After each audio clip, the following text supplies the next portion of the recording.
Marie, bienvenue sur ma chaîne de nouveau. Aujourd'hui, je vous présente les challenges que je fais pour l'année 2022. Comme vous pouvez voir, ils sont au nombre de 4. Le challenge des 5 €, des 52 semaines, des 100 enveloppes et le challenge des jours fériés. Donc, sans plus attendre, commençons.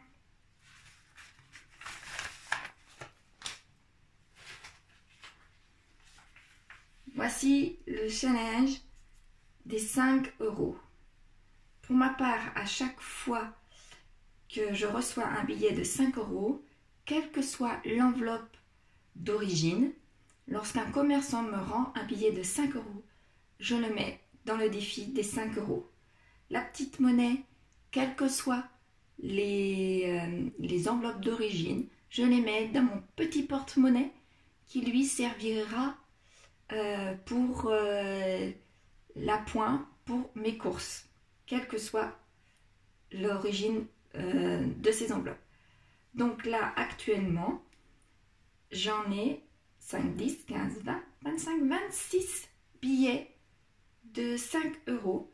Donc vous voyez, il me reste encore un petit peu avant d'atteindre mes 350 € de cette page d'ici avant la fin de l'année. Mais j'ai bon espoir car je suis presque à la moitié. Voilà pour mes billets de 5 €. Ah si, j'oubliais, je les mets en attendant dans des enveloppes, dans une enveloppe. 5 €, voyez. Je les regroupe par 100 €. Donc là, je sais que j'ai 100, 105, 110, 115, 120, 125, 126.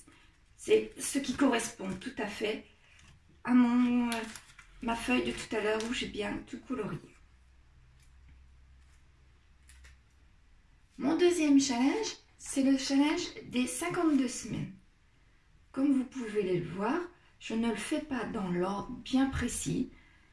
Parfois, j'ai un peu plus d'argent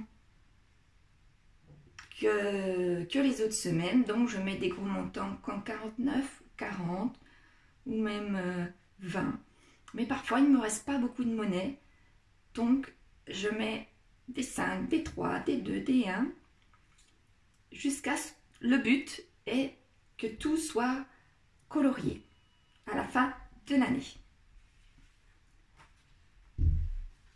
Je mets pour l'instant dans ce genre de petite enveloppe là, mais je vais changer d'enveloppe bientôt pour que ce soit plus présentable.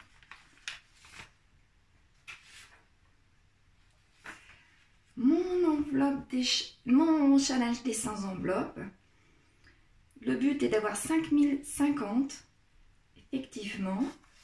Donc là, j'ai rempli beaucoup, car mon bailleur m'a remboursé pour l'instant 2 mois de loyer. Donc c'est pour ça que ça a monté beaucoup et j'ai pu faire des ventes. Donc il ne me reste pas beaucoup, comme vous pouvez le constater. Voilà. Et comme j'ai vendu ma voiture, j'aurai la possibilité de remplir une deuxième feuille de challenge des 100 enveloppes bientôt. Voilà. Donc parfois, pour les gros montants, c'est directement viré sur un livret que je réserve juste pour ce challenge-là. Et lorsque c'est des petits montants, comme là, 21 €, 12 €, 30 €, 20 €, je les mets dans les enveloppes jusqu'à ce que ma grille soit toute remplie et que je puisse aller tout déposer sur mon compte bancaire. Et mon dernier challenge, c'est le challenge des jours fériés. Naturellement, je m'occupe que de la France, étant donné que j'habite en France. Comme vous pouvez constater, j'ai anticipé pour le mois de mai, car le mois de mai, il y a 2 jours fériés. Le premier, il y en a même 3. Le 1er mai, le 8 mai et le 25. Donc je pense que ça m'aurait fait certainement un petit peu beaucoup sur 3 semaines comme ça. Donc c'est pour ça que j'ai déjà commencé à faire le premier. Et après, je ne pense pas faire par anticipation.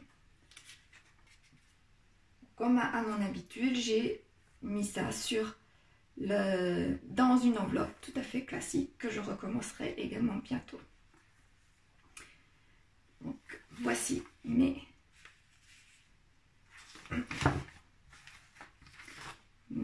10 feuilles, mes 4 feuilles, pardon, qui correspondent bien à mes 10 challenges pour cette année.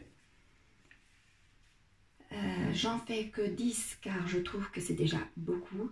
J'en fais que 4, pardon, et je trouve que c'est déjà beaucoup car c'est des gros montants par moment que je mets, surtout celui-ci. Donc ça me suffit largement. Vous pouvez en faire d'autres naturellement, il en existe plein sur internet. Ces 4-ci viennent de mon planeur de budget de crise que je lui ai acheté pour cette année. Mais quoi qu'il en soit, je comptais faire cela, donc ça m'a bien arrangé qu'elle les imprime. Ceux-là sont déjà bien complets. Je ne sais pas si l'année prochaine je referai cela, tout dépendra de mon année, comment j'ai bien pu me débrouiller. Donc cela me correspond bien et ça me va parfaitement.